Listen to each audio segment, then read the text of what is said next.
A craggy mountain hovers over the eastern edge of Superior, Arizona.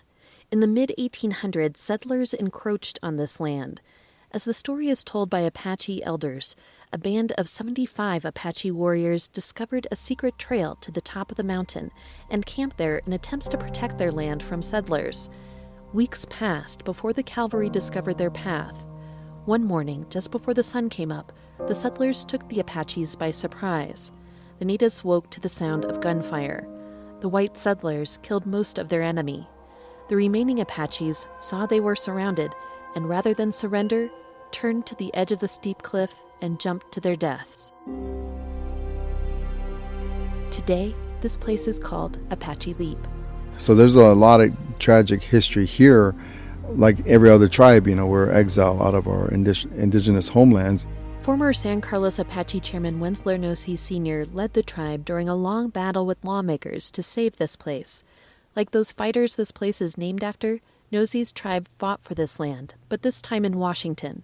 They won protection for Apache Leap against a massive mining operation. Nosey says this place, this burial ground of sorts, is sacred to him. I mean, there's no way to describe it except to say it's who you are. Since that fateful day when Apache Leap got its name, the reservation has shrunk in size 5 times to accommodate the mining industry. So when Nosey heard about Resolution Copper's plans to develop the largest copper mine in North America on another sacred site, he said, enough. So we have to wake up and we have to know when is enough. I'm not going to lie, you're angry first, but then from angry, you go back to prayers and try your best to find out why people do this and why they think that way. That's what we're here to do. What's playing out again and again across the country with the Standing Rock Sioux, the Navajo, the Havasupai, and here with the San Carlos Apache, on the surface appear to be small skirmishes, but actually add up to what some are calling a resurgence of the American Indian Wars. This is Earth+Bone. I'm Laurel Morales. Not far from Apache Leap is Oak Flat. This is where our spirit people live. Giant oak trees stand guard over another threatened camp. San Carlos Apache member Carrie Curley comes here to pray. It's definitely given me light that I couldn't find, in the modern world. So when I come back here, I'm recharged, just like today being around here, like Windsor was saying, you could jump up and probably touch the clouds. It's what these sacred places give to you. But not all Apaches find spirit at Apache Leap or at Oak Flat.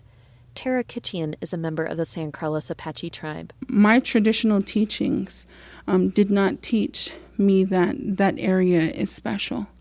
I come from a long line of traditionalists, a long line of medicine people, and it is those teachings and it is those blessings that allow me to be here, to be the voice.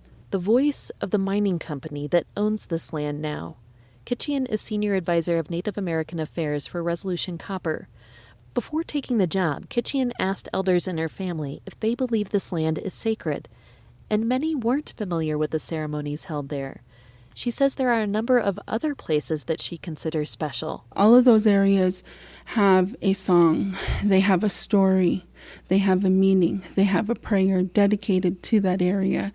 And it is through those teachings that I honor those areas. Part of Kitchian's job is to talk to tribal members about what's really happening at Resolution Copper. And many are interested in the possibility of a job. More than half the tribe is unemployed. I truly believe that people want to live. People want hope to hold on to. And they want an education and a good future. Resolution Copper currently employs 300 people. 10% are native. During construction, the company will have as many as 3,000 temporary jobs. Then Resolution will hire about 1,400 people to operate the mine. The company president is expecting a 40-year mine life.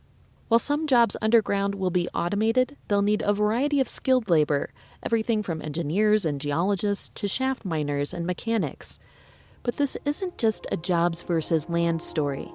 Employment opportunities aside, you have to look at the resource, the copper. You may not realize this, but we depend on copper to run most of our modern-day technologies. Cell phones, lights, heat, even cars. And Resolution Copper's Vicky Pesce says the land deep beneath Oak Flat is rich with copper. There is a geologic wonder that sits in the backyard of the town of Superior, and the Resolution deposit is about 1.7 billion tons at around 1.5% copper. This site could meet as much as a quarter of the country's demand for copper.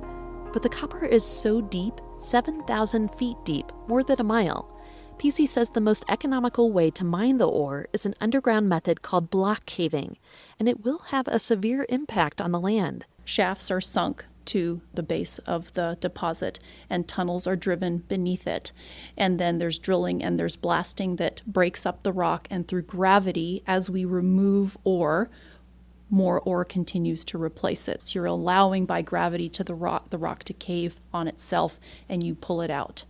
Essentially, the land will gradually drop away. When the area is mined out, it will be a completely changed landscape. The company has been trying to mine this land for more than a decade. With the help of people like Arizona Senator John McCain, they were able to negotiate a land swap, 2,400 acres of national forest land near the San Carlos Apache reservation, in exchange for twice that amount. The mining company is putting 5,300 acres of riparian land back in trust. And Resolution has agreed to follow federal environmental regulations, even though the land is technically private. That means slogging through a long process called an Environmental Impact Statement, or EIS. They will have to weigh what cultural and environmental harm mining the land would cause, and make some compromises. PC manages permitting and approvals for Resolution Copper. I think there is a misunderstanding out there that somehow by having the land exchange, we will avoid having to do an EIS, that the rules and the regulations under the United States won't apply to us, but that couldn't be further from the truth. Resolution has been willing to make several compromises. One big one: the company will not mine Apache Leap. Resolution Copper President Andrew Taplin says about 800 acres where the Apaches leapt to their deaths, that land will be preserved. When we have been able to get people at the table, we've been able to find solutions. We're seeing, as a function of time, more dialogue and more healthy engagement on this topic. I'm very confident we'll find some solutions. You won't see San Carlos Apache Wensler Nossi at that table anytime soon. He's banking on a lawsuit brought by the tribe and environmentalists to stop the mining at Oak Flat. Like his ancestors, Nossi refuses to surrender. In this walk that I walk, I can see why a lot of them have stopped, because it's hard. I mean, it's a really hard road, but every time I turn back and look, I see how far I came. I turn around and look, I see how far I came. And Nossi shows no signs of stopping. This is Earth and Bone. I'm Laurel Morales.